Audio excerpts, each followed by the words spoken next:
Hello friends, मैं विजय कुमार मिश्रा आप लोगों का चैनल पे स्वागत कर रहा हूँ। आप लोगों को पता है नीट की सरगर्मियाँ सर चढ़ के बोल रही हैं, नज़दीक है पेपर। और इस टर्म में बहुत कन्फ्यूज़न स्टूडेंट्स को बना हुआ है। मेरिट में किस तरीके से आना है, किस तरीके के क्वेश्चन पूछे जाते हैं, इसका सबसे अच्छा जवाब है आप पास्ट ईयर के पेपर्स को करें। मैंने आप लोगों को ऑप्टिक्स में ये चीज़ें बताई हैं कि किस तरीके के कॉन्सेप्ट यूज़ होते हैं, किस तरीके के फार्मूले यूज़ होते हैं, क्या कॉन्सेप्ट रहता है, क्या बार बार पूछा जाता है। इन सब चीज़ों के बारे में कुछ डिस्कशन हम लोगों ने किया है। मैंने आपको नए तरीके बताए, नई ट्रिक्स बताई, और मैंने आपको नया साइन कन्वेंशन भी बताया। और जो लोग ऑप्टिक्स को कभी नहीं पढ़े हैं या कन्फ्यूज़न महसूस करते हैं, उनके लिए ये एक बिल्कुल रामबाण की तरह साबित होगा और वो कभी भी गलती नहीं महसूस करेंगे। और आज मैं आपके साथ नीट के पास्ट ईयर के क्वेश्चंस को सॉल्व करूंगा। इसके सारे आपको ये पता लग जाएगा कि हम लोगों को अटैक कैसे करना है क्वेश्चन के ऊपर, क्या हम लोगों का वे ऑफ अप्रोच होना चाहिए, किस टाइप के प्रॉब्लम्स पास्ट ईयर में पूछी गई हैं और क्या क्वेश्चन बार बार रिपीट होता है, क्या हमको आना चाहिए और क्या हमको नहीं आना चाहिए। सो फ्रेंड्स, हम लोग कैसे सोचें, कैसे जल्दी से जल्दी क्वेश्चन को कर दें पेपर में, इसके लिए बहुत ज़रूरी है कि आपका टाइम मैनेजमेंट भी होना चाहिए, एक्यूरेसी भी होनी चाहिए। और अगर आप कोई भी शॉर्टकट इस्तेमाल कर सकते हैं, चाहे वो डायमेंशन मेथड हो, चाहे वो आप यूनिट से चेक करके आंसर मारते हो, किसी भी तरीके से आपको आंसर देना है, लेकिन आपका आंसर करेक्ट होना चाहिए। सो फ्रेंड्स, मैं आपको इसमें तरीके तो बताऊंगा, कई तरीके बताऊंगा, लेकिन उसमें से कुछ शॉर्टकट्स आपको ज़रूर पता लगेंगे जो आपके लिए काफ़ी फ़ायदेमंद साबित होंगे। सो फ्रेंड, इस टर्म में हम लोग आगे बढ़ते हैं टाइम वेस्ट ना करते हुए। और हम लोगों ने फर्स्ट क्वेश्चन उठाया है 2019 नीट का, और जो कि आपके सामने है। क्वेश्चन ये पूछा गया है कि two similar thin equiconvex lenses of focal length F each are kept coaxially in contact which each other such that focal length of the combination is F1। यानी कि दो लेंसेज हैं, कॉन्वेक्स हैं, एक दूसरे से टच करते हुए रखे गए हैं और उनके कम्बिनेशन का फोकल लेंथ F1 है। तो अगर हम लोग इसको डायग्राम में डालें तो इस तरीके से हम लोग कर पाएंगे कि एक हमारे पास कॉन्वेक्स लेंस है, इसको टच करते हुए दूसरा कॉन्वेक्स लेंस है, और इसके कम्बिनेशन का फोकल लेंथ F1 है। और हम लोग ये मान के चलते हैं कि किसी एक का फोकल लेंथ f है, दूसरे का f है, और रिफ्रैक्टिव इंडेक्स इसका 1.5 दिया हुआ है जो कि ग्लास का ही है। उसके बाद बीच में आगे बोले हैं when the space between the two lenses is filled with glycerine and same refractive index as that of glass, then the equivalent focal length is f2, then f1 f2 will be। So friends, ये आपका equi convex lens है और इनका focal length f है। और आपको मैं एक बहुत अच्छी सी छोटी सी ट्रिक बता रहा हूँ, वो हमेशा आपको याद रखना है कि अगर आपका रिफ्रैक्टिव इंडेक्स की वैल्यू आपको दी हुई हो 1.5 और लेंस हो इक्वी कॉन्वेक्स, तो आपका radius of curvature, focal length आपस में बराबर होते हैं। ये आपको हमेशा के लिए ध्यान रखना है, ये आपका कैलकुलेशन का टाइम बचाएगा। ये हमेशा ध्यान रखना है कि अगर रिफ्रैक्टिव इंडेक्स 1.5 हो और इक्वी कॉन्वेक्स लेंस हो, दोनों तरफ से बराबर उसका जो है कर्वेचर हो, तो आप f बराबर r बड़े आसानी से कर सकते हैं। तो फ्रेंड्स, आपने इसका फोकल लेंथ पहले का f लिया है, दूसरे का भी f लिया है, तो इसका मतलब इन दोनों लेंसेज का जो कर्वेचर है वो f ही है। उसके बाद आपने क्या किया है, आपने इसमें ग्लिसरीन फिलअप कर दिया है और ग्लिसरीन आपने यहाँ पर दिया है इस तरीके से, और ये आपका ग्लिसरीन फिलअप हो गया। तो पहले तो ये दो लेंसेज थे, केवल 2 लेंसेज थे, कॉन्वेक्स थे, और बाद में ये बीच में भी उसके ग्लिसरीन की लेयर आ गई है जो कि एक लेंस का काम करेगी। और आपके पास बाद में ग्लिसरीन फिलअप करने के बाद आपके पास 3 तरीके के लेंस हो जाएंगे, जिसमें से एक कॉन्वेक्स होगा और 2 उसमें से कनकेव रहेंगे। नहीं, एक कॉन्वेक्स रहेगा, फिर बीच में एक कनकेव रहेगा, फिर एक कॉन्वेक्स रहेगा। एक तो ये चीज़। दूसरी चीज़, मैं आपको एक चीज़ ज़रूर यहाँ पर बता देना चाहूँगा शॉर्टकट मारने के लिए, कि आप फोकल लेंथ और पावर से क्या मतलब समझते हैं। फ्रेंड्स, मैं आपको बता दूँ कि अगर कोई आपके पास कॉन्वेक्स लेंस है या कनकेव लेंस है, तो इसका काम क्या रहता है कि ये रे को बेंड करता है। और आपको ये भी ध्यान रखना है कि ये जो बेंडिंग होती है वही उसकी पावर होती है, यानी कितना बेंड करेगा that is proportional to power. So आपको ध्यान रखना है कि ज़्यादा लेंस होगा, ज़्यादा कम्बिनेशन होगा तो पावर बढ़ेगी, वो बेंडिंग बढ़ती चली जाएगी। और पावर और फोकल लेंथ एक दूसरे के इन्वर्सली प्रोपोर्शनल होते हैं। आपको पता है power is equal to 1/f। इसका मतलब इन्वर्सली प्रोपोर्शनल का मतलब कि अगर पावर बढ़ेगा तो फोकल लेंथ घटेगी, अगर पावर डबल हो जाएगा तो फोकल लेंथ आधी हो जाएगी, अगर पावर 4 गुना हो जाएगा 4 टाइम्स हो जाएगा then focal length will be reduce to 4 times. तो इस तरीके से आपको ध्यान रखना है, अगर फोकल लेंथ डबल हो जाएगी तो पावर आधा हो जाएगा। यानी ये दोनों जो होते हैं वो एक दूसरे के इन्वर्सली प्रोपोर्शनल चलते हैं। तो आपने पहले देखा कि पहले तो केवल 2 लेंसेज थे, एक का फोकल लेंथ f है, दूसरे का फोकल लेंथ f है। दोनों की पावर डबल हो रही है क्योंकि दोनों को आप टच में रख रहे हैं तो उसकी पावर डबल हो जाएगी, यानी कम्बिनेशन का जो फोकल लेंथ होगा वो आपका हो जाएगा f/2, क्योंकि पावर डबल हो रही है। लेंस को सीधे सीधे मिलाने पर उनकी बेंडिंग बढ़ेगी, पावर बढ़ेगी, मोटाई बढ़ेगी, सब कुछ बढ़ेगा और फोकल लेंथ घटेगी। ध्यान रखना है बेंडिंग ज़्यादा होने पे फोकल लेंथ, क्योंकि आपको पता है अगर बेंडिंग मान लीजिए कम हो गई तो इसका मतलब बेंडिंग अगर ज़्यादा हो गई तो इसका मतलब फोकल लेंथ कम हो गई है। तो ये आपको ज़रूर ध्यान रखना है। तो 2 लेंसेज को आपने टच करवा के रखा है, पावर डबल हो गई, फोकल लेंथ आधी हो गई, तो इसलिए फर्स्ट इक्वेशन आपकी आ गई f1 is equal to f/2। उसके बाद आपने क्या किया, बीच में ग्लिसरीन भर दिया है। ग्लिसरीन आपको पता है क्या है, ये ग्लिसरीन आपने भर दिया, इसमें फिलिंग कर दी ग्लिसरीन की, और सभी कर्वेचर रेडियस सेम है। तो इसका मतलब अगर इसका फोकल लेंथ f है,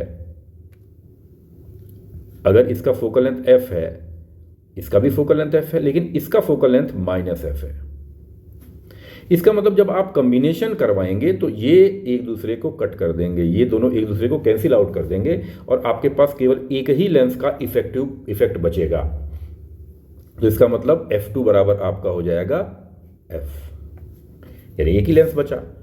अब आपको क्या करना है, f1 to the race f2 निकालना है और वो बराबर हो जाएगा आपका f/2 to the race f, that is 1 to the race 2।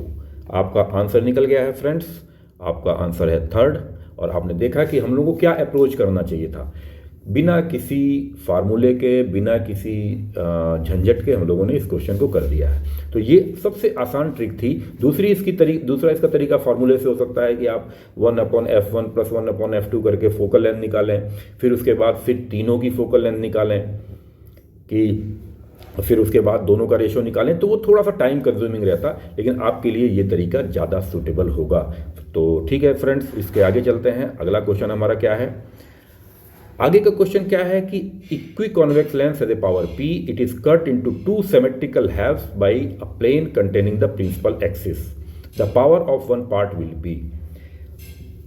आपके पास एक लेंस है, आपने ये लेंस बना लिया है और इस लेंस को इसके एक्सिस से 2 भागों में काट दिया गया, यानी कि A 2 पार्ट में काट दिया गया। यानी कि अब ये क्या बन जाएगा, अब मान लीजिए इसकी पावर P थी, इसका मतलब इसके बेंड करने की पावर यानी बेंडिंग क्षमता जो थी, रे को बेंड करने की पावर जो थी वो P थी। तो अब आपने इसमें से कट कर दिया, इस लाइन के अलोंग यहां से कट आपने कर दिया, तो आपका लेंस क्या बचा, आपने कट किया है यहां पे। तो अब आपका लेंस केवल क्या बचेगा, अब आपका लेंस केवल बचेगा ये हिस्सा। लेकिन फ्रेंड्स आप बताएं कि क्या बेंडिंग बदलेगी, आप रे जो ऊपर से जा रही थी जितना इसमें बेंड होती उतना ही इसमें भी बेंड होगी। इसका मतलब अगर बीच में से हम कट कर देंगे तो बेंडिंग पे कोई भी इफेक्ट नहीं पड़ेगा, इसका मतलब पावर जो होगी वो सेम रहेगी। तो आपका ये भी आंसर बड़े आसानी से हो गया, आपका आंसर हो गया डी। तो फ्रेंड्स आप देख रहे हैं कि हम लोगों ने कोई फार्मूला यूज़ नहीं किया, केवल डायग्राम और केवल ट्रिक, जो भी आप इसको समझें। आपके पास है, तो इसका मतलब पावर सेम रहेगी, यहाँ पे भी पावर आप P ही रखेंगे। तो फ्रेंड्स ये उड़ीसा नीट 2019 का क्वेश्चन था। आगे बढ़ते हैं इस टर्म में। आगे का क्वेश्चन देखें आप। Two identical glass mu g is equal to 3/2 equiconvex lens of focal length f each are kept in contact. The space between the two lenses is filled with water. The focal length of the combination is. So friends, मैंने आपको एक तरीका, एक चीज़ मैंने आपको बताई, उसको आपको हमेशा याद रखना है कि अगर ग्लास का रिफ्रैक्टिव इंडेक्स 1.5 हो और फोकल लेंथ f हो तो उसका रेडियस ऑफ कर्वेचर भी उतना ही रहता है जितना फोकल लेंथ है। इसको आप लेंस मेकर फार्मूले से प्रूव भी कर सकते हैं, लेकिन इसको याद रख लें तो आपके लिए बेहतर होगा। तो दो आइडेंटिकल ग्लास हैं और कांटेक्ट में रखे गए हैं, तो आप इसको दो आइडेंटिकल आपने कॉन्वेक्स लेंस बना लिया है जो कि कांटेक्ट में रखे गए हैं, और बीच के हिस्से को आपने क्या कर दिया है, फिलिंग कर दिया है वाटर से, और यहाँ पर आपने देखा है यहाँ पे वाटर फिलिंग हो गई है। तो अब ये कहते हैं कि अगर इसका फोकल लेंथ f है, इसका फोकल लेंथ फर्स्ट का f है, इसका फोकल लेंथ f है, तो अब आप देखेंगे कि जो आपके पास एक और लेंस बीच में लेयर के कारण बना है उसका फोकल लेंथ कितना होगा वो आपको निकालना पड़ेगा। इसके दो तरीके हैं, एक तो लेंस मेकर फार्मूले से है, और तो सबसे पहले लेंस मेकर फार्मूले से ही देख लेते हैं। तो मैंने आपको बताया कि अगर रिफ्रैक्टिव इंडेक्स आपका 1.5 हो तो फोकल लेंथ और रेडियस कर्वेचर बराबर रहती है, यानी कि इस कॉन्वेक्स लेंस का रेडियस ऑफ कर्वेचर भी जो हुआ r बराबर f हुआ। यानी इससे ये आपको साबित हो गया कि जो आपका लेंस बन रहा था, वाटर का जो लेंस बन रहा था, उसके भी सरफेस का रेडियस ऑफ कर्वेचर कितना होगा, वो आपका हो जाएगा f के बराबर ही। तो इसकी फोकल लेंथ निकाल लेते हैं। फोकल लेंथ निकालने का तरीका जो है वो क्या है आपको बता दें। 1/f is equal to n-1 1/r1 - 1/r2। आप पहले एक रे को ले जाइए, रे को बाहर भगा दीजिए, दूसरी साइड चली जाएगी, तो आपका ये साइड बनेगा रियल, ये साइड बनेगा वर्चुअल। तो अब इसका मतलब अब आप फार्मूला लगाने वाले हैं 1/f is equal to n-1। n-1 का मतलब क्या हो गया आपका 4/3 - 1, और 1/r1 का मतलब हो गया 1/f। r1 आपको पता होगा, पहले फर्स्ट जो सरफेस है उसका radius of curvature virtual side है तो निगेटिव होगा, तो -f माइनस, और r2 जो हो जाएगा वो हो जाएगा आपका r के बराबर, लेकिन उसका radius of curvature real side में है, तो आप इसको करेंगे -1/f। तो फ्रेंड्स ये आ जाएगा 1/f ग्लास, इसको ग्लास कर सकते हैं आप, ग्लास नहीं वाटर, सॉरी वाटर इसको करना चाहिए आपको, इसको वाटर कर सकते हैं, इज इक्वल टू ये आपका आ जाएगा 1/3, और यहाँ आ जाएगा आपका 2/f, और माइनस में तो f water is equal to आपका आ जाएगा 3/2f विद नेगेटिव साइन। तो अब आपको क्या करना है, तीनों का कॉम्बिनेशन लेना है। तो आपको पता है कि 1/f is equal to 1/f1 + 1/f2 + 1/f3 etcetera etcetera.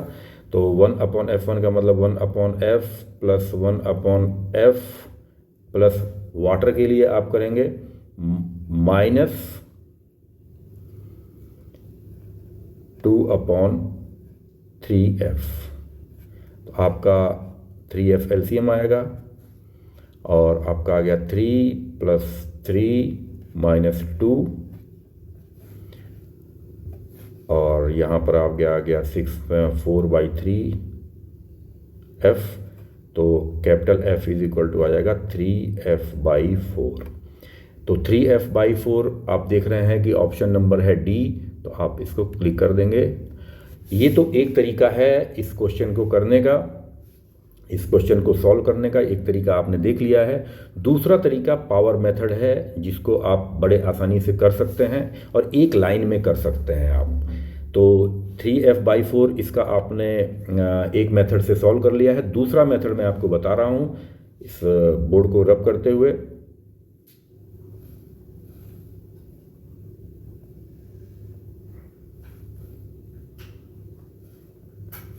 ऐसे सवालों को आप पावर मेथड से बड़े आसानी से कर सकते हैं।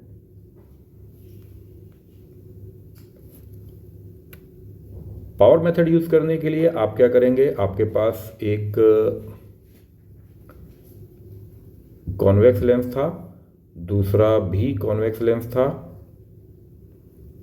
और बीच में आपने फिलिंग किया था, वाटर की फिलिंग किया था बीच में आपने।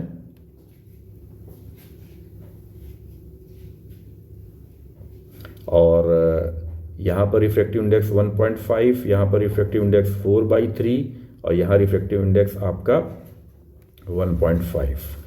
अब आपको पावर मेथड इस्तेमाल करने का मैं तरीका बता दे रहा हूँ। मैं पास्ट वीडियोस में भी मैंने इसको बताया था आपको। आप क्या करेंगे, आप सबसे पहले हमें फोकल लेंथ निकालना है, तो आप करेंगे n1/O plus n2/I is equal to sigma of n2 minus n1/R। ये आपका कॉन्सेप्ट है, और इसमें हर एक सरफेस का जो रेडियस होगा वो f के बराबर होगा, यहाँ का भी, यहाँ का भी, क्योंकि आपको मैंने बता दिया कि ये आपको याद रख लेना है कि हर सरफेस का रेडियस कोई भी लेंस होगा, अगर रिफ्रैक्टिव इंडेक्स 1.5 है और इक्वी कॉन्वेक्स है तो उसके सरफेस का रेडियस फोकल लेंथ के बराबर होता है। तो फ्रेंड्स, आप यहाँ n1 क्या रखेंगे, n1 आप रखेंगे फर्स्ट मीडियम, जहाँ से रे चली है। आपने एक रे को लिया और रे को यहाँ से आपने गुजार दिया, ये रे गई, तो फर्स्ट मीडियम आपका जो इनिशियल रे का मीडियम हुआ वो 1 हुआ। फाइनली रे पार होते हुए तो होते बाहर चली जाएगी, वो भी एयर होगा, यानी 1। ऑब्जेक्ट, क्योंकि फोकल लेंथ आपको निकालनी है तो सबसे अच्छा है कि आप इनफाइनाइट से आने वाली रेज को पकड़िए, तो ऑब्जेक्ट की डिस्टेंस हो जाएगी इन्फिनिटी, और आई जो इमेज बनेगी वो फोकस पे बनेगी, तब तो फोकल लेंथ आपको पता लग जाएगा, तो ये हो जाएगा आपका एफ के बराबर। और यहाँ n2 माइनस n1 आप एक एक सरफेस के लिए लेंगे। मैं इसको आगे करके आपको बता रहा हूँ एक एक सरफेस के लिए कैसे आप करेंगे। सबसे पहले आपको इस सरफेस पे पहुँचना है, और यहाँ पर आप करेंगे n2 minus n1/r। Real side आपकी ये होगी, वर्चुअल साइड आपकी ये होगी। तो n2 माइनस n1 यानी 1.5 माइनस 1/r, r यानी f पॉजिटिव, प्लस मैं इंक कलर बदल देता हूँ, 1.5 माइनस 1/f। ये आपने फर्स्ट सरफेस के लिए पावर निकाल लिया है। सेकंड सरफेस जहाँ पर रिफ्रैक्टिव इंडेक्स चेंज हो रहा है वो ये है, यहाँ पर आप जोड़ेंगे 4/3 माइनस 1.5 अपॉन रेडियस हो जाएगा इस सरफेस का -f। फिर आप तीसरे पॉइंट पे चलेंगे, इस पॉइंट पर, और यहाँ पर आप फिर आप कम्बिनेशन करेंगे कितना, final 1.5 minus 4/3 upon radius of curvature f, और फिर आप लास्ट में इस सरफेस पे आएंगे और यहाँ पर आप करेंगे final 1 minus 1.5 upon radius of curvature -f। इस क्वेश्चन को जब आप सॉल्व करेंगे, यहाँ पर आपने 1/f कर दिया है, या 1/f टोटल, तो इसको अगर आप टोटल को सॉल्व कर लेंगे फ्रेंड्स, तो आपके पास वही चीज़ आ जाएगी कि f is equal to 3f/4। तो ये तरीका भी बेहद अच्छा है, और कई जगह पे जहाँ पे आपको कई सारे सरफेस और कई सारे कम्बिनेशन दे दिए होते हैं, अलग अलग रेडियस ऑफ कर्वेचर दे दिया होगा, तो आप इससे बड़े आसानी से कर सकते हैं। इसको पावर मेथड कहते हैं। ये एक ही लाइन में आपको सारी चीज़ें बता सकता है। तो फ्रेंड्स, ये क्वेश्चन आपका हो चुका है। 2 मेथड मैंने आपको बताए हैं, दोनों मेथड्स आप इसमें कमांड कर सकते हैं। तो नेक्स्ट हम लोग आगे बढ़ते हैं अपने क्वेश्चन की तरफ। आगे क्वेश्चन है, plano convex lens fits exactly into plano concave lens. तो आप एक पहले प्लेनो कॉन्वेक्स लेंस बनाइए। प्लेनो कॉन्वेक्स लेंस आपका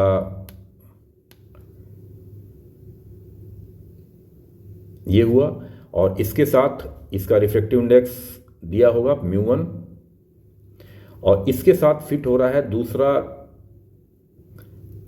कनकेव लेंस फिट हो रहा है इसके साथ। तो ये आपने कनकेव लेंस इसके साथ फिट किया, प्लेनो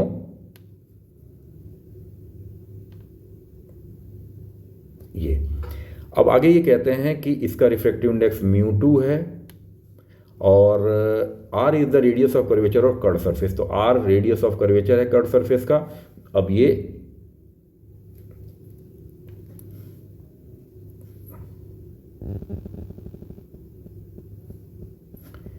अब इसके बाद ये पूछते हैं then the focal length of the combination is.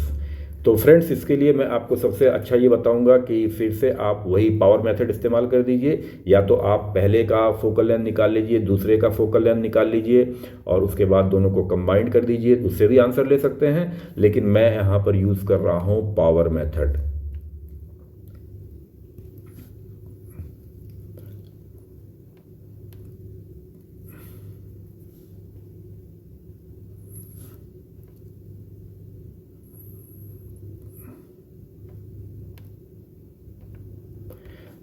Power method में आपको मैं बता दूं, सबसे पहला काम आपको क्या करना है, एक रे को लेके एक साइड से दूसरी साइड पर ले जाना है, और इसके बाद रियल साइड आपने डिसाइड कर लिया और वर्चुअल साइड डिसाइड कर लिया। ये वर्चुअल साइड हो गई आपकी, ये रियल साइड हो गई। अब इनिशियल पहले जब रे चली है तो वहां का रिफ्रैक्टिव इंडेक्स क्या था, फार्मूला आपने लिख लिया, n1/O plus n2/I is equal to sigma of n2 minus n1/r। ध्यान रखिए, पहले जब रे स्टार्ट हुई है तो उसका रिफ्रैक्टिव इंडेक्स क्या था, वो ये है। रे फाइनली जब चली गई है तो उसका रिफ्रैक्टिव इंडेक्स क्या था, फाइनली रे यहाँ गई है तो इसका रिफ्रैक्टिव इंडेक्स ये है। ओ ऑब्जेक्ट की डिस्टेंस है जहाँ पे ऑब्जेक्ट रखा हुआ है। तो चूंकि आपको फोकल लेंथ निकालना है तो ऑब्जेक्ट आप इन्फिनिटी पे ले सकते हैं। तो आप रखेंगे यहाँ पर क्या, पहले n1 है आपका, एयर से जा रही है, पहले एयर से स्टार्ट हो रही है, स्टार्टिंग रिफ्रैक्टिव इंडेक्स आपका एयर है तो 1 हो गया, अपॉन ऑब्जेक्ट आपने इन्फिनिटी रखा है क्योंकि आप फोकल लेंथ चाह रहे हैं। तो इनफाइनाइट से रे आने वाली रे जो होती हैं वो फोकस पे आती हैं, तो आपने ऑब्जेक्ट इनफाइनाइट पे मान लिया, प्लस n2 यानी सेकंड जो फाइनली जो रे चली गई है। ध्यान रखिए यहाँ पर जो आप देते हैं वहाँ इनिशियल और फाइनल, बीच में कोई प्रोसेस होता रहे उससे मतलब नहीं है, इनिशियली रे कहाँ थी, फाइनली रे कहाँ गई, बस यही आपको देखना रहता है। तो सेकंड n2 आपको लेना है यहाँ पर, फाइनल भी एयर है, और रे फोकस कहाँ होगी जब पैरेलल आ रही हैं, तो फोकस होंगी वो फोकस पे, फोकल पॉइंट पे बराबर। अब आप सिग्मा करेंगे। अब ध्यान देना है आपको, सबसे पहले रे आपकी इस पॉइंट पे हिट करेगी, और यानी एयर से μ1 में जाएगी, तो n2 माइनस n1 का मतलब 1 by radius of curvature flat है तो इनफाइनाइट। ये पहला सरफेस हो गया। दूसरा आपका क्रॉस होगा, यहाँ पर रिफ्रैक्टिव इंडेक्स बदल रहा होगा। अब आप करेंगे प्लस n2 यानी μ2 minus μ1 upon radius of curvature virtual side में है, आप देख रहे हैं radius of curvature virtual side में है, तो माइनस r। फिर आपकी रे फाइनली इस सरफेस पे आएगी, थर्ड पॉइंट पे आएगी, इस पोजीशन पे, सेकंड ये था और फर्स्ट ये था, तो थर्ड पोजीशन पे आने के बाद 1 final minus μ2 upon radius of curvature infinite, तो 1 अपॉन f आपका आ जाएगा μ2 minus μ1 upon r with minus sign. Minus तो आपको पता है कनकेव या कॉन्वेक्स किसी भी चीज़ को बता सकता है, तो focal length f is equal to r upon μ2 minus μ1। तो आपने देखा किस तरीके से हम लोग इसको बड़े आसानी से एक ही लाइन में कर दिए। तो आपका आंसर हो जाएगा r अपॉन μ1 माइनस μ2 या μ2 माइनस μ1, एक ही बात है, क्योंकि आपने ऊपर माइनस में लिया है तो μ1 माइनस μ2 हो जाएगा, तो उसमें कोई प्रॉब्लम की बात नहीं है। आपका आंसर हो गया यहाँ पर फर्स्ट ऑप्शन। तो फ्रेंड्स, आप इस तरीके से देख रहे हैं किस तरीके के क्वेश्चंस आप लोगों से पूछे जा रहे हैं और किस तरीके से आपको बताना है। मोर और लेस आप देख रहे हैं कि आपके 90% क्वेश्चन तो पावर मेथड से ही हो जा रहे हैं, तो इसको भी आपको याद रखना है, ध्यान रखना है। आगे बढ़ते हैं हम लोग। अगला क्वेश्चन 1998 का काफ़ी पुराना क्वेश्चन है और क्वेश्चन है a luminous object is placed at a distance of 30 centimetre from the convex lens of focus length 20 on the other side of the lens at what distance from the lens a convex mirror of radius of curvature 10 be placed in order to have an upright image of the object coinciding with it। आपके पास एक luminous object है, एक luminous आपने कोई object ले लिया है, ये ल्यूमिनस ऑब्जेक्ट है और ये 30 सेंटीमीटर की डिस्टेंस पे रखा हुआ है। आपने एक एक्सिस बना लिया यहाँ से और यहाँ से 30 सेंटीमीटर की डिस्टेंस पे आप देखेंगे कि एक कॉन्वेक्स लेंस रखा हुआ है। ये आपका कॉन्वेक्स लेंस यहाँ पर रखा हुआ है। On the other side of the lens at what distance from the lens a convex mirror of radius of curvature 10। यानी अब राइट साइड में एक आपके पास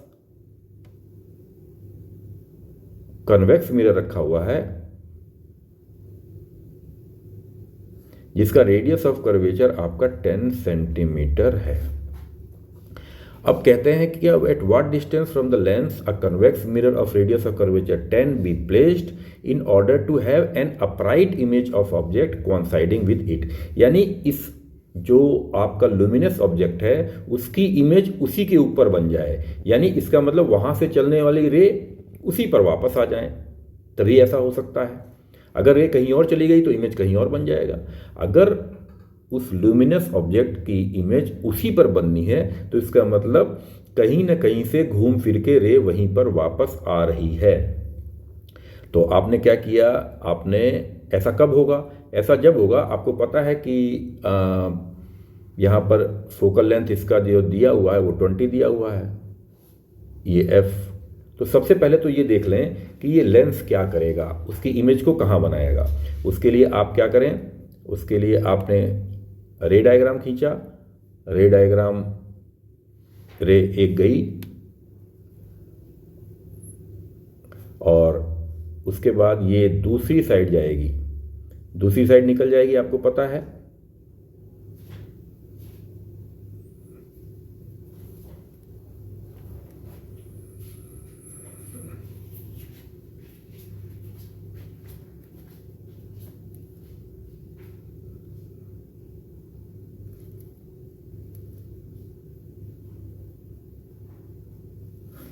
अब दूसरी साइड कितनी दूरी पर जाएगी, इसके लिए आपको लेंस का फार्मूला इस्तेमाल करना पड़ेगा। आपको पता है कि रे लेंस से पास होने के बाद, प्रोसेस के बाद राइट साइड चली गई है तो ये रियल साइड बनेगा आपका और ये वर्चुअल साइड बनेगा। अब आपने फार्मूला लगा दिया है, फार्मूला है आपके पास 1 upon object distance plus 1 upon image distance is equal to 1 upon focal length. Object की डिस्टेंस आपकी 30 जो कि आपको हमेशा पॉजिटिव लेना है, उसके बारे में सोचना नहीं है, प्लस 1 अपॉन इमेज आपको निकालना है is equal to 1 upon focal length यानी 1 अपॉन 20 और 1 upon I is equal to आपका आ जाएगा 1 upon 20 minus 1 upon 30 is equal to आप 60 एलसीएम लेंगे और यहाँ पर आ जाएगा 3 माइनस 2 यानी आपके पास आ जाएगा 1/60 यानी I इज इक्वल टू आएगा 60 सेंटीमीटर। यानी कि ये जो कॉन्वेक्स लेंस है वो ऑब्जेक्ट को कहाँ जाके इमेज बनाने की कोशिश करेगा, 60 सेंटीमीटर की दूरी पर। अब बात आ गया कि आपको ये रे वापस उसी ऑब्जेक्ट पे लाना है जिस ऑब्जेक्ट से ये रे चली हुई है। तो इसका मतलब ऐसा तभी हो सकता है कि जब ये मिरर पर परपेंडिकुलर फॉल करे, क्योंकि आपको पता है कि अगर किसी वॉल पे हम लोग परपेंडिकुलर बॉल हिट करते हैं तो बॉल उसी रास्ते वापस आती है। अगर हम लोग, आपने देखा होगा कि किसी, चूँकि हम आप देख रहे हैं, आप इसमें जो लाइट है, लाइट का आप रेक्टिलिनियर पाथ फॉलो कर रहे हैं, तो रे अगर कहीं पर परपेंडिकुलर हिट करेगी और रिफ्लेक्ट होगी तो वापस अपने रास्ते पे मुड़ जाएगी। तो आपको पता है कि अगर ये परपेंडिकुलर हिट करेगी तो इसका मतलब कि इसका जो आपका कर्वेचर है अगर आप इसको लेंस को पूरा बनाए, मिरर को पूरा बनाए, तो इसका मतलब ये इसके सेंटर पर हिट करनी चाहिए, ये इसके सेंटर पर हिट करनी चाहिए। जब सेंटर पे हिट करेगी, यहाँ पे मान लीजिए सेंटर है, तो इसका मतलब आप जो रे है वो इस तरीके से इसके पास करवाएंगे कि ये इसके सेंटर पर जाके मिले, और सेंटर पर जब मिलेगी तो इसका मतलब ये डिस्टेंस 10 होनी चाहिए, क्योंकि 10 होगी तभी ये इसका सेंटर बनेगा, और अगर सेंटर होगा तब ये यहाँ पर परपेंडिकुलर हिट करेगी, और तभी ये अपने वापस रास्ते पे मुड़ के उसी जगह पे इमेज बनाएगी जहाँ से चली थी। इसका मतलब ये पूरी डिस्टेंस जो है आपकी, इमेज तो बनी थी 60 पे, लेकिन बीच में मिरर आ गया, और मिरर इस तरीके से आया कि रे को उसने परपेंडिकुलर हिट करके वापस अपने रास्ते पे भेज दिया। इसका मतलब इन दोनों के बीच की डिस्टेंस होनी चाहिए 60 - 10 यानी 50 सेंटीमीटर। तो फ्रेंड्स, आप ये क्वेश्चन बड़े आसानी से कर सकते हैं। ये अच्छा क्वेश्चन था, और ये कई बार पूछा हुआ क्वेश्चन है, एक बार नहीं, ये कई बार क्वेश्चन पूछा हुआ है। और बेसिकली ये आपका एक प्रैक्टिकल है, जो ये आप क्वेश्चन देख रहे हैं, ये बेसिकली आपके 12th क्लास में कराया जाने वाला प्रैक्टिकल है, जिसमें आप क्या करते हैं कि कन्वेक्स मिरर की फोकल लेंथ फाइंड आउट करते हैं, या radius of curvature find out करने के बाद फोकल लेंथ निकालते हैं। यानी अगर आपको प्रैक्टिकली कन्वेक्स मिरर की फोकल लेंथ निकालने के लिए कहा जाएगा, तो आप इसी तरीके से फोकल लेंथ उसकी निकालेंगे प्रैक्टिकली। तो ये क्वेश्चन भी उसी प्रैक्टिकल से आया हुआ था, और ये जो प्रैक्टिकल 12th में आप करते हैं, आपसे उम्मीद की जाती है कि उसको आप बड़े आसानी से कर देंगे। तो फ्रेंड्स, ये क्वेश्चन भी आपका पूरा हुआ। हम लोग आगे बढ़ें। आगे क्वेश्चन है कि if FV and FR are focal length of convex lens for violet and red light respectively, FV and FR are focal length of concave lens for the violet and red light respectively, then we must have. अब सबसे पहले आप देखिए, आपको पता होना चाहिए कि अगर आपके पास कोई लेंस है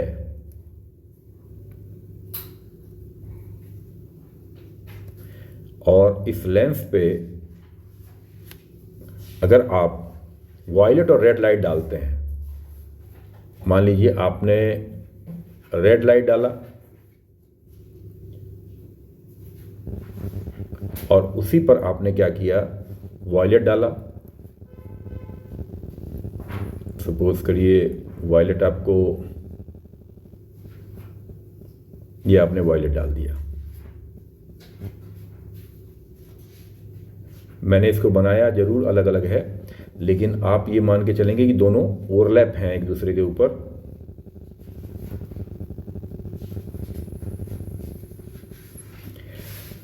अब ये दोनों कहाँ कहाँ फोकस होंगी, आपको पता होना चाहिए कि ये लेंस का रिफ्रैक्टिव इंडेक्स ही होता है जो लाइट को बेंड करता है। अगर रिफ्रैक्टिव इंडेक्स बदले ना, मीडियम ना बदले, तो लाइट अपने रास्ते पर सीधी चलती जाएगी, वो बेंड ही नहीं होगी। तो यानी कि ये रिफ्रैक्टिव इंडेक्स है जो कि लाइट को बेंड करेगा। इसका मतलब जिस रे के लिए जितना ज़्यादा रिफ्रैक्टिव इंडेक्स होगा, उतना ही वो जो है ज़्यादा बेंड करेगी। तो आप दो तरीके से इसको ध्यान रख सकते हैं कि किस रे के लिए कितना ज़्यादा रिफ्रैक्टिव इंडेक्स होता है। ध्यान रखिए, आप जितने भी क्वेश्चन अभी तक किए हैं वो मोनोक्रोमेटिक लाइट के लिए किए हैं, एक कलर की लाइट के लिए। लेकिन अगर मल्टी कलर लाइट हो तो आप दो तरीके से इस चीज़ को ध्यान रख सकते हैं। एक तो प्रिज्म से, प्रिज्म में आपको पता है कि प्रिज्म में जब कोई वाइट लाइट पास होती है तो उसका सेपरेशन शुरू हो जाता है, और सेपरेशन में सबसे नीचे वायलेट कलर आता है, सबसे ऊपर रेड कलर आता है। इस तरीके से आप ये ध्यान रख सकते हैं कि वायलेट कलर के लिए रिफ्रैक्टिव इंडेक्स सबसे ज़्यादा होता है और रेड के लिए रिफ्रैक्टिव इंडेक्स सबसे कम होता है। तो इसका मतलब वायलेट कलर के लिए अगर रिफ्रैक्टिव इंडेक्स सबसे ज़्यादा है तो इसका मतलब वो सबसे ज़्यादा जो भी काम होगा वायलेट के लिए सबसे ज़्यादा होगा। अगर बेंडिंग हो रही है तो सबसे ज़्यादा वायलेट के लिए होगी। अगर फोकल लेंथ अगर मान लीजिए रेड के लिए होगा तो रेड चूँकि रिफ्रैक्टिव इंडेक्स कम होता है तो उसकी बेंडिंग भी सबसे कम होगी। तो आपको ये ध्यान रखना है कि रिफ्रैक्टिव इंडेक्स वायलेट कलर के लिए सबसे ज़्यादा होता है और रेड कलर के रिफ्रैक्टिव इंडेक्स सबसे कम होता है। और दूसरा तरीका आपके पास है कॉशी इक्वेशन का, mu is equal to A plus B upon lambda square से आप कर सकते हैं। इससे आपको ये पता लगेगा कि जितना ही लैम्डा आपका कम होगा उतना ही रिफ्रैक्टिव इंडेक्स आपका ज़्यादा होगा। यानी लैम्डा किसका सबसे कम होता है? वायलेट का, इसलिए रिफ्रैक्टिव इंडेक्स वायलेट का सबसे क्या होगा? ज़्यादा होगा। अब वायलेट का अगर रिफ्रैक्टिव इंडेक्स सबसे ज़्यादा हो गया तो इसका मतलब वायलेट कलर जो होगी वो सबसे ज़्यादा रिफ्रैक्टिव इंडेक्स महसूस करेगी और सबसे ज़्यादा बेंडिंग उसकी हो जाएगी। यानी वायलेट कलर की बेंडिंग जो होगी वो आपकी सबसे ज़्यादा होगी, यानी वो बेंड होके सबसे नज़दीक आ जाएगा। और रेड जो कलर होगा उसकी बेंडिंग सबसे कम होगी, और बेंडिंग का मतलब आप समझ रहे हैं, वो ज़्यादा मुड़ेगा नहीं बल्कि वो दूर चला जाएगा। तो ये कंडीशन बनेगी कॉन्वेक्स लेंस में, यानी आप कहेंगे कि F red is greater than F violet. ये आपका पहला आ जाएगा, F red is greater than F violet.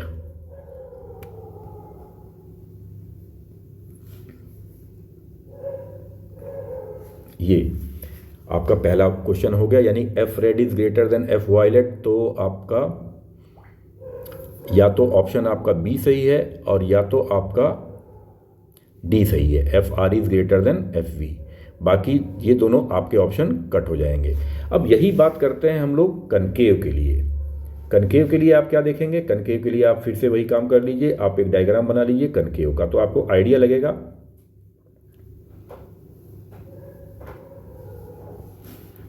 Concave के लिए आपने ये डायग्राम बनाया।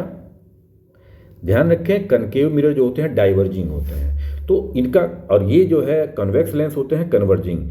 तो ये वायलेट को ज़्यादा कन्वर्ज करेंगे क्योंकि वायलेट के लिए रिफ्लेक्टिव इंडेक्स सबसे ज़्यादा महसूस कर रहे हैं। और यहाँ क्या होगा, यहाँ पर अगर आप मान लीजिए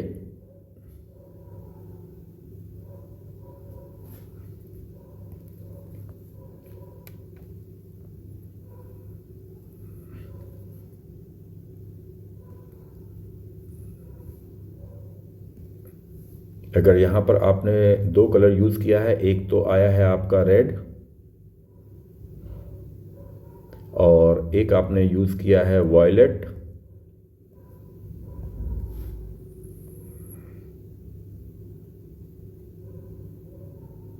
ये आपने वायलेट यूज़ किया है, तो आपको पता है कि वायलेट के लिए इसका डाइवर्जिंग सबसे ज़्यादा होगी। तो जब वायलेट के लिए डाइवर्जिंग सबसे ज़्यादा होगी, डाइवर्ज सबसे ज़्यादा करेगा, तो इसका फोकल लेंथ आपका सबसे कम आएगा। और जो रेड होगी वो डाइवर्ज भी कम होगी क्योंकि उसके लिए तो रिफ्रैक्टिव इंडेक्स कम महसूस हो रहा है, तो ये आपकी डाइवर्ज भी कम होगी, यानी ये इस तरह से जाएगी। और पीछे बढ़ाने पे क्या होगा, इसका फोकल लेंथ भी ज़्यादा होगा, यानी एफ आर जो होगा वो अभी भी ज़्यादा होगा। यानी ये जो दूरी होगी वो एफ आर होगी और ये दूरी जो होगी ये आपकी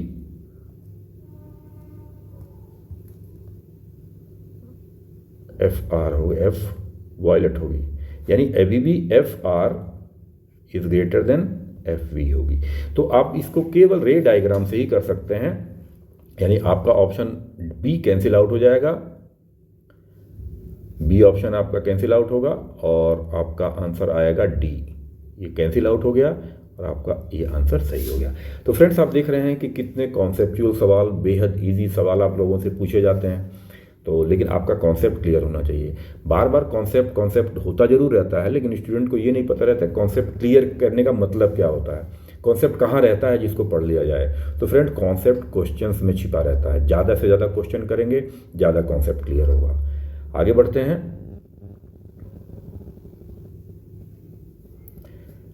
देखिए सेम क्वेश्चन फिर से रिपीट कर गया है। A focal length of converging lens is measured for violet, green and red. It is respectively FV, FG and FR। We will get. अब ये सेम क्वेश्चन है, आपको पता ही है। तो कन्वर्जिंग लेंस आपने बना लिया, कन्वर्जिंग लेंस आपका हो गया है यहाँ पर, सपोज करिए ये कन्वर्जिंग लेंस है आपका, और आप फोकल लेंथ मेजरमेंट कर रहे हैं, फोकल लेंथ मेजरमेंट करने वायलेट। तो वायलेट आपका आएगा, वायलेट में रिफ्रैक्टिव इंडेक्स सबसे ज़्यादा महसूस होना है, तो वायलेट सबसे ज़्यादा बेंड करेगा। और रेड, रेड जो होगा वो सबसे दूर जाएगा क्योंकि उसकी बेंडिंग ही बहुत कम होगी, तो ये रेड गया, ये सबसे दूर जाएगा।